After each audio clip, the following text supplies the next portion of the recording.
Hello, welcome. Hello. Hello. Alright, I have 1, 2, 3, 4. I have 4 frequently asked questions for people who have not read the ebook because you're too fucking lazy. So, to sum up your question without you having to read a whole 20 pages or whatever, here it is.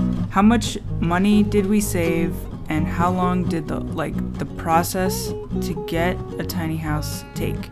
We saved up $24,000 on damn near minimum wage, but not quite, almost. $24,000 in 18 months, and then the second we got on the land and kind of nailed down a plan, I think the whole thing took, I don't know, like 2 months or something.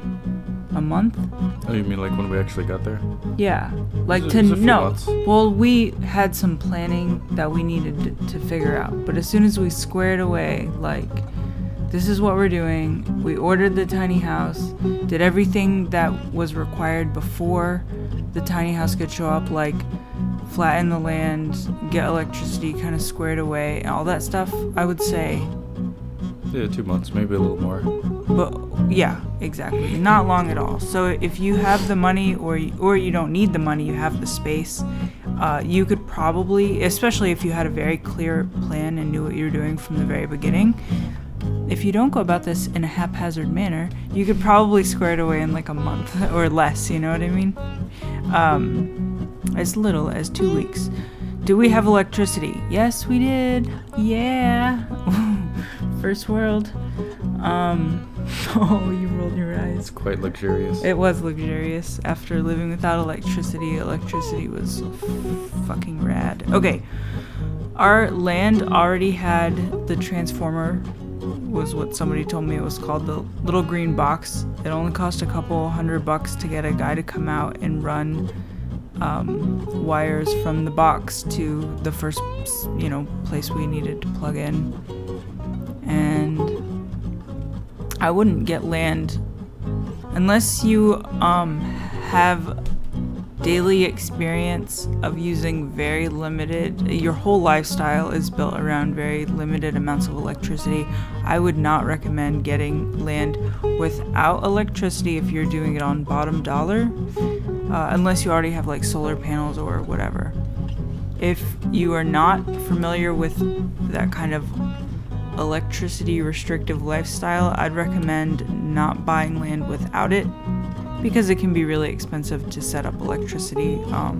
Like getting a pole set up is like $50,000 or something like that. So I would recommend just getting land with that already included. Restrictions. This question comes up all the time. The restrictions, we didn't have restrictions.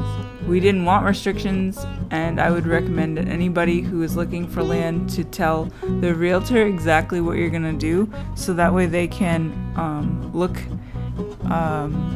for what you want in a piece of land and show you the right property. They're not wasting your time, you're not wasting their time. Our piece of property didn't have any restrictions, but every square inch outside of the little plot that was ours had restrictions. Our neighbors thought we had restrictions and that we were doing things wrong, and they, out of concern, showed us their deed and was like, look, this land is all restricted, and here's where, here's where it says, and it just didn't apply to our land. It just was some sort of weird fluke, and it worked out. So what you want is out there, you just gotta go look for it. How did we get rent so cheap? I have a video, you've probably seen it, about how we saved the $24,000, and the question is, how did we get rent that was $386 in the city? First off, at the time, that was probably over 4 years ago, that was a rarity back then. Dallas has cheap rent, but Dallas isn't that cheap. It doesn't have rent that cheap. And it was a super tiny apartment. I think it was around 500 square feet or something.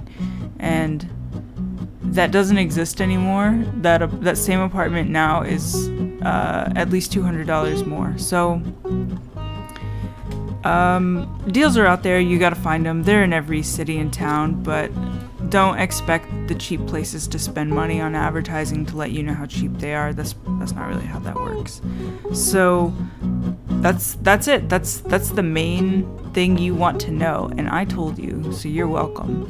And I'd recommend it for real. Read the ebook. It's not a big read. If you can recite your ABCs, I'm sure you can handle the ebook. It was written by me, and I'm not, whatever. Anyway, so read it so that way you can wrap your head around the A to B steps on how to save for a tiny house and how to get from raw land to something livable. We didn't have running water, we didn't have plumbing, we didn't have municipal water, so keep that in mind. But everything we did was actually under $20,000. So I know you guys want to do it. I believe in you. Do it, and then go on my website and write me and tell me what a badass you are. Okay, peace out.